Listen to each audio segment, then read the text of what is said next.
Before we begin, I am both obligated and honored to be able to say thank you to Square Enix for sponsoring this video. Alright, Bravely Default Flying Fairy HD Remaster for the Nintendo Switch 2. It's finally here! It's been out for a little over a week.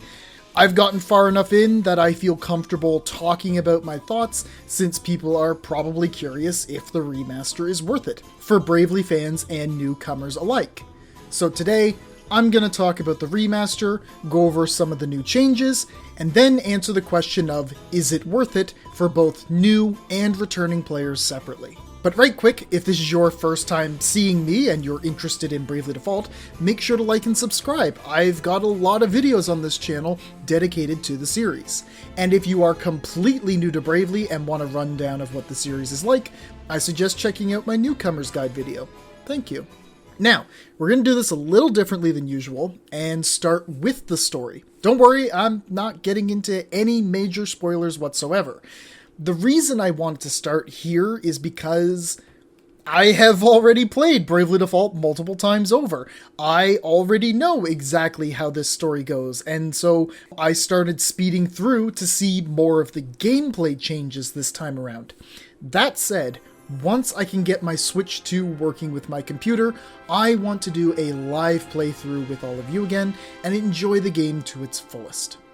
So, for the new players, how is the story? It is quite good. Bravely Default's plot follows a classic Final Fantasy format, but manages to mix it up and throw in tons of different, interesting characters that propel it forward. The main premise is that the 4 elemental crystals have fallen to darkness, and it's up to our 4 warriors of light to restore them. It's a tale as old as time, brushed up for the modern era. I think it's pretty enjoyable, and has some very enticing twists as the game goes on. I know I'm speaking very vaguely, but I wouldn't dare spoil a single moment. You'll just have to take my word for it. As for established Bravely fans, you all know how good of a game this is already. However, where the remaster shines here is in its revamped visuals and audio. The cutscenes being amped up to 1080p from their crunchy 480 predecessors is a dream to behold. All of the character models look fantastic now, the towns look awesome, and the UI is still super clean and straightforward to use. And for the audio department, your ears will be in bliss. The performances are all exactly the same from the original, but they sound as though they've been enhanced, either through some additional editing, or just because they're coming out of better speakers on the Switch 2. I think it's the former, they sound cleaner to me.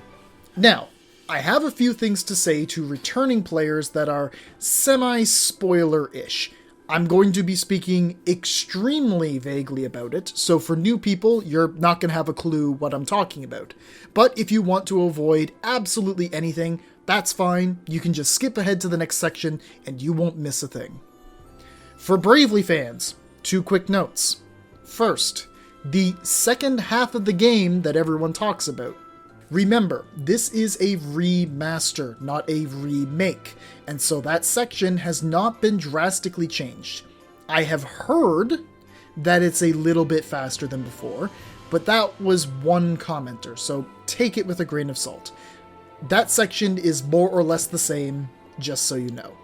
Second, there's a particular moment at the very end of the game that everybody lost their minds over.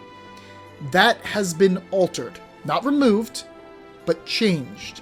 I understand why they changed it, especially with how the video game space has evolved over the last few years, and I'm just glad it's still there in some form.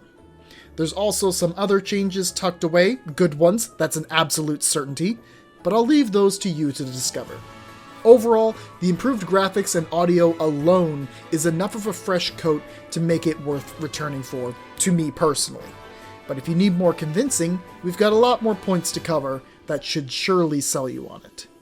One of Bravely's most well-known attributes is its incredible music. This one's for the newcomers, because everybody else agrees on this point. But if you've never heard the music from these games before, you are in for a treat. The man responsible for these illustrious songs is Revo of Linked Horizon, and he has crafted some of the finest music for any video game ever made. There was no expectation going in for there to be any new music, but that didn't matter. The 48-song soundtrack is already good enough to listen to for the umpteenth time. We've got everything from soothing town themes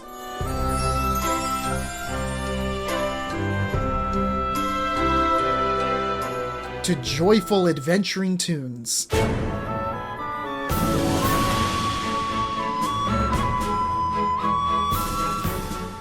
A murky villain approaching.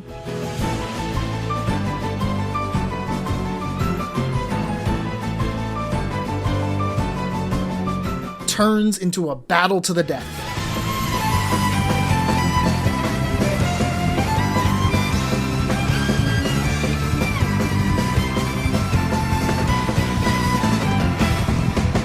By the way, all the songs I just played, you'll encounter all of them within your first few hours of playing. And there's so much more to look forward to. Even each of the main characters gets a unique theme that plays whenever they use a special move. And of course, just like with the voice lines, the music comes through even cleaner and better than ever, so that's an even bigger joy for the ears. Even if you haven't decided yet on trying this game out, go give the music a listen on Spotify. I promise you'll be blown away. As ever, the gameplay is solid as can be. Team Asano takes the old-fashioned turn-based RPG format and modernizes it immensely, adding tons of cool features and customization to make your playthrough your own. The Brave and Default system still works the same way, guarding with default to save up extra turns for later, and then using Brave to take those actions all at once and go crazy on your enemies. But that's not all. Bravely also has a wide selection of jobs to choose from. You can equip both a main class and a sub-job on each character to make some wild combinations, alongside a whole passive ability system to boot. But the freedom to customize doesn't end there. Special moves are also fully upgradable, giving them more bonuses when used, different damage types, even the ability to exceed the ever-known 9999 cap. Menu navigation in combat is very clean. I was surprised how well they managed to get everything in from the dual screens of the 3DS, but it worked out nicely. Only thing I miss is the ability to play the whole game with just the left side of the console, but oh well. That doesn't mean we're missing all of our quality of life though. We've got adjustable encounter rates ranging from 50% to 200% at the start, but can later go as far as 0% and 400%. Plus, we're taking some stuff from previous games. The Heal All function has been lifted from Bravely Default 2, just one button upon opening the party menu and you can immediately full restore your team in a second. And loadouts are here, coming in from Bravely 2nd. You can have up to 10 team setups saved, ready to be accessed at any time. There's also recommended levels for dungeons, and multiple map options for you to choose between. And we're still not done. There's still more to how creative Bravely is. You can send moves done in combat abroad to be shared across the world with other Bravely players, which they can then use in their own games in times of need. You can even adjust your player profile and decide what kind of NPC you'll present as. I already picked mine, as I think it's the only suitable choice for me. The Old Man. No one else can have him. He's mine. But that's not all your passing soul is good for. Norende Village returns in its fullest form. With the servers back online, you can collect villagers from grabbing passing souls in towns, and they will aid you in the reconstruction of Norende. You can unlock shops that have new armor, new weapons, special move parts for customizing, all kinds of good stuff. Brand new to everyone with this remaster are the 2 minigames available in the game corner. They can be played right away from the main menu, but it's only once you reach Florum in Chapter 2 that you can really start earning the goods. There's Lux and Cheer Rhythm Catch, which is a musical rhythm game, and Ring a Bell's Panic Cruise, where you have to pilot an airship to safety while multitasking. Both minigames make use of the new mouse feature of the Switch 2 Joy-Cons, and overall, I think the mouse feature is pretty decent. The Joy-Con isn't the most ergonomic shape, but the tracking works surprisingly well, and the joystick is right near your thumb for scrolling through pages. To earn the rewards, you have to complete the games, which dump your points into a battle pass-like progress bar that rewards you at certain intervals.